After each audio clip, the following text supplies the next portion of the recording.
Halo semuanya, balik lagi di channel gue. Kali ini gue bakal share pengalaman yang menurut gue cukup menarik dan penting banget buat kalian yang sering main game penghasil uang, khususnya game Ball Sword Puzzle.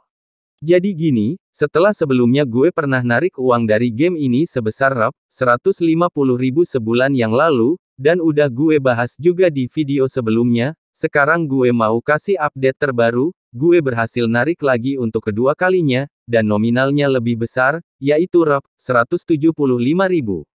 Dan yang paling penting, beneran cair ke dana. Jadi ini bukan isapan jempol, bukan janji-janji doang, tapi udah terbukti sendiri gue alami. Jujur aja, waktu pertama kali narik bulan lalu, gue sempet mikir, wah ini paling cuma cair sekali doang nih, abis itu susah atau bahkan gak bisa narik lagi. Karena banyak juga komentar dari netizen yang bilang kalau aplikasi-aplikasi kayak gini biasanya cuma kasih sekali doang buat pancingan, abis itu zong. Tapi karena gue penasaran dan udah ngerasain bukti nyatanya, akhirnya gue putusin buat terus mainin game ini. Nah, selama sebulan terakhir gue konsisten main. Kadang pas waktu luang, kadang sebelum tidur, kadang juga sambil nunggu atau ngisi waktu kosong.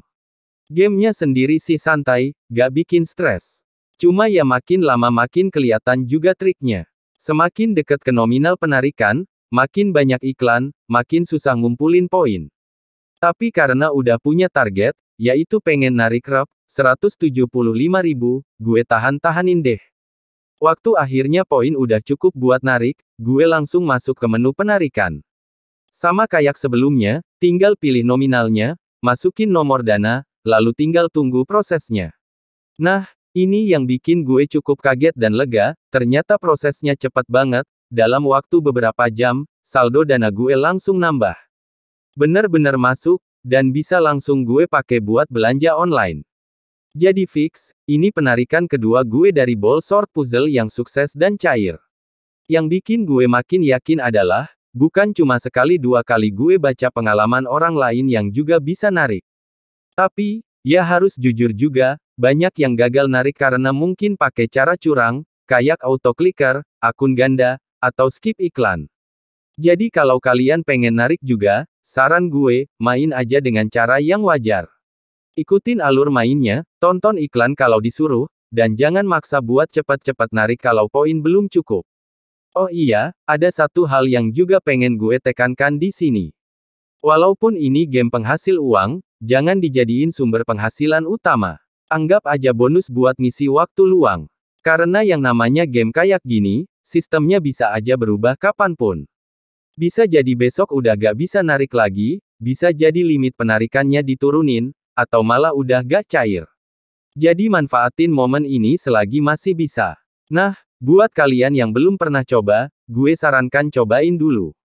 Tapi ingat, jangan berekspektasi terlalu tinggi. Anggap ini hiburan yang bisa kasih bonus. Jangan terlalu ambisius sampai lupa waktu atau malah jadi emosi gara-gara gak bisa narik. Santai aja, gue sendiri nikmatin proses mainnya, dan pas akhirnya bisa narik lagi, rasanya puas banget. Akhir kata, penarikan kedua gue dari game Ball Sword Puzzle bener-bener cair Rp175.000 ke dana, dan ini gue sampaikan bukan buat pamer, tapi buat kasih bukti ke kalian bahwa game ini, setidaknya sampai sekarang, masih terbukti membayar.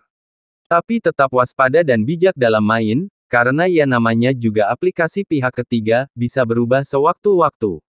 Kalau kalian udah pernah narik juga, share dong di kolom komentar.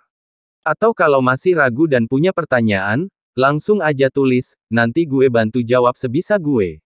Jangan lupa juga like dan subscribe supaya kalian gak ketinggalan info terbaru soal game-game penghasil uang lainnya yang udah gue coba dan review langsung.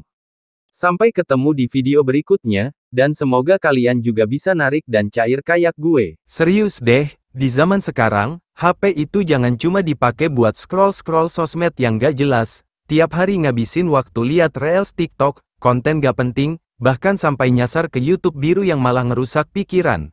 Padahal kalau mau, HP yang lo pegang tiap hari itu bisa jadi alat buat ngasilin uang, banyak banget aplikasi atau game yang bisa kasih cuan receh. Kayak yang gue bahas sekarang ini, tinggal pinter-pinter milih dan manfaatin waktu luang. Ingat, teknologi itu netral, tinggal gimana kita gunainnya, lo bisa jadi produktif, atau malah ke bawah arus buang waktu. Jadi mulai sekarang, coba ubah mindset. Gunain HP lo buat hal-hal yang bermanfaat, minimal bisa ngasih balik sedikit penghasilan, bukan cuma habisin kuota dan waktu buat konten yang gak bikin berkembang.